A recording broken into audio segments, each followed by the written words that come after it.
తెలుగు రాష్ట్రాల్లో అల్లం పంట దాదాపు 80 నుండి 100 రోజుల దశలో ఉంది.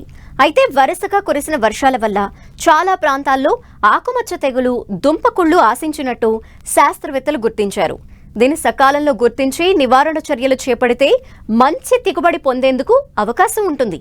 వీటి నివారణకు చేపట్టాల్సిన యాజమాన్య పద్ధతుల గురించి తెలియజేస్తున్నారు విశాఖ జిల్లా చింతపల్లి ఉద్యాన పరిశోధనా స్థానం శాస్త్రవేత్త డాక్టర్ వి శివకుమార్.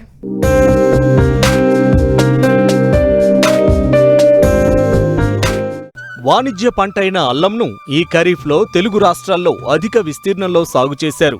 వివిధ ప్రాంతాల్లో దాదాపు 80 నుండి 100 రోజుల దశలో ఉంది. తెలంగాణ రాష్ట్రంలోని మెదక్, నిజామాబాద్, వరంగల్, కరీంనగర్, రంగారెడ్డి జిల్లాల్లో దాదాపు 1771 హెక్టార్లలో సాగవుతూ ఉండగా విశాఖపట్నం, కృష్ణా, తూర్పుగోదావరి జిల్లాల్లో 1068 హెక్టార్ల విస్తీర్ణంలో సాగవుతోంది. అయితే వరుసగా కురిసిన వర్షాల కారణంగా అల్లం పంటలో నీరు నిలిచిపోవడంతో పిల్లోస్టిక్టా ఆకుమచ్చ తెగులు, దుంపకుళ్ళు సోకింది. బరువైన నేలల్లో సాగు చేసిన ప్రాంతాల్లో వీటి ఉధృతి అధికంగా ఉన్నట్లు శాస్త్రవేత్తలు గుర్తించారు.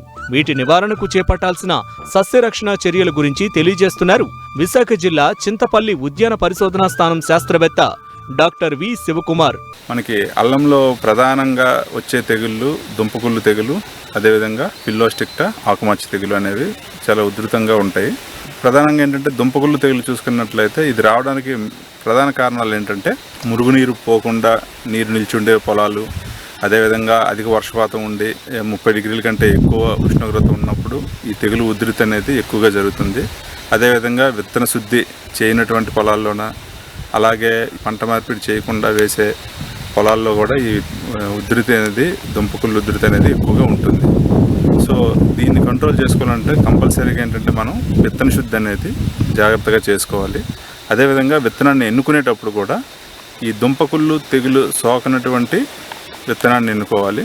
అలాగే విత్తన శుద్ధి ఏంటంటే ట్రైకోడెర్మా విరిడి ఆర్గానిక్ సేంద్రియ పద్ధతిలో చేసినట్లయితే ట్రైకోడెర్మా విరిడి అనే జీవ శిలీంద్రనాశిని లీటర్కి 8 నుంచి 10 గ్రాముల చొప్పున కలుపుకొని బాగా విత్తన శుద్ధి చేసుకున్న తర్వాత మనం ప్రధాన పొలంలో నాటుకోవాలి. ఒకవేళ విత్తనాన్ని ఎంచుకునేటప్పుడు కూడా దుంపకుళ్ళు లక్షణాలు కనిపించినట్లయితే విత్తనాన్ని స్టోర్ చేసుకునేటప్పుడు, అంటే విత్తనం తవ్విన తర్వాత, అల్లం తవ్విన తర్వాత ఒక 2 నుంచి 3 నెలలు విత్తనాన్ని స్టోర్ చేసుకోవాల్సి ఉంటుంది.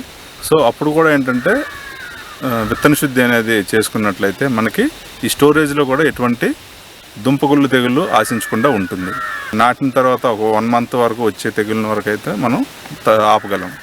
అదేవిధంగా తెగులు రాకముందే మనం ఏంటంటే ట్రైకోడెర్మా విరిడిని 90 కిలోల పశువుల గత్తం, అదేవిధంగా 10 కేజీల వేపపిండి 2 కలిపిన మిశ్రమంలోన ఒక వారం రోజుల పాటు మనం చెట్టు నీడన కానీ లేకపోతే ఎక్కడ నీరు తగలని ప్రదేశంలో కానీ వేసుకుని గోని పట్టాలు కప్పి మనం నీరుని చిలకరించినట్లయితే ఒక వారం రోజులకి మనకి బాగా మల్టిప్లై అవుతుంది. దాన్ని మనం పొలంలో వేసుకోవాలి.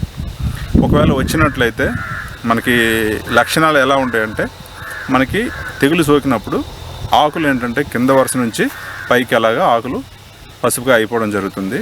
అదేవిధంగా ఏంటంటే ఆకులు ఈనెల మధ్యలో ఆకుపచ్చగా ఉంటుంది, మిగతాదంతా పసుపచ్చగా అయిపోతుంది.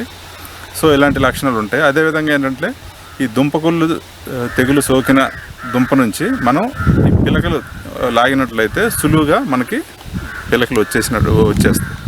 ఇటువంటి లక్షణాలు గమనించినట్లయితే మనం ఇమీడియట్గా ఏంటంటే సేంద్రియ పద్ధతిలో అయితే ట్రైకోడెర్మా విరిడిని వేసుకోవాలి.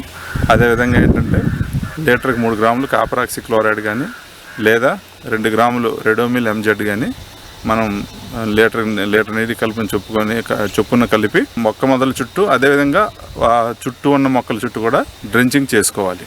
అదేవిధంగా ఈ విశాఖ గిరిజన ప్రాంతాల్లోనే ఎక్కువగా ఈ పాతల్లం తీసే పద్ధతి ఉంటుంది. అంటే నాటేటప్పుడు 200 నుంచి 250 గ్రాముల అల్లాన్ని నాటి ఆగస్టు సెప్టెంబర్ ఆ టైంలోనే ఏంటంటే మనకి పాతల్లం వేసిన పెద్ద కొమ్ములంతా విరగతీసి మార్కెట్లో అమ్ముకోవడం జరుగుతుంది. సో ఇటువంటి పద్ధతుల్లో కూడా ఏంటంటే మనకి విరిచినప్పుడు ఎటువంటి జీవ శిలీంద్రనాశినులు కానీ లేకపోతే ఎటువంటి రసాయనాలు కానీ వేయరు. అదేవిధంగా ఏంటంటే ఆగస్టు సెప్టెంబర్ కాలంలో గిరిజన ప్రాంతాల్లోనూ వర్షపాతం కూడా అధికంగా ఉంటుంది. సో దానివల్ల ఏంటంటే మనకి దుంపకుళ్ళు ఆశించడానికి అవకాశం ఎక్కువగా ఉంటుంది. కనుక ఏంటంటే ఈ పాతల్లం తీసే పద్ధతి మానుకొని విత్తనాన్ని 50 నుంచి 60 గ్రాములు ఉండే విత్తనాన్ని వాడుకుంటే సరిపోతుంది. మనం కానీ గిరిజన ప్రాంతాల్లో చింతపల్లి, పాడేరు, అరకు ఈ గిరిజన ప్రాంతాల్లో మనకి 200 నుంచి 250 గ్రాములు వరకు విత్తనాన్ని సైజును వాడతారు. అది అంత అవసరం లేదు, మనకి 50 నుంచి 60 గ్రాములు వాడుకున్నట్లయితే సరిపోతుంది. అదేవిధంగా మనకి అల్లంలోన ఇంకొక తెగులు ఫిల్లోస్టిక్టా ఆకుమచ్చ తెగులు. ఈ తెగులు కూడా ఏంటంటే వాతావరణంలోని తేమ అధికంగా ఉండి ఉష్ణోగ్రతలు ఏంటంటే 25 నుంచి 30 డిగ్రీలు ఎక్కువ ఉన్నప్పుడు ఈ ఫిల్లోస్టిక్టా ఆకుమచ్చ తెగులు రావడానికి ఎక్కువగా అవకాశం ఉంటుంది. ఈ ఆకుమచ్చ తెగులు రాకముందే మనం ఏంటంటే ట్రైకోడర్మా విరిడిని లీటర్కి 5 గ్రాముల చొప్పున కలిపి పిచికారీ చేసుకున్నట్లయితే రాకుండా నివారించవచ్చు. ఒకవేళ వచ్చినట్లయితే కాపరాక్సిక్లోరైడ్ లీటర్కి 3 గ్రాముల చొప్పున కలిపి ఆకులపైన పిచికారీ చేసుకున్నట్లయితే మనం ఈ ఫిల్లోస్టిక్టా ఆకుమచ్చ తెగులు అనేది నివారించడం జరుగుతుంది.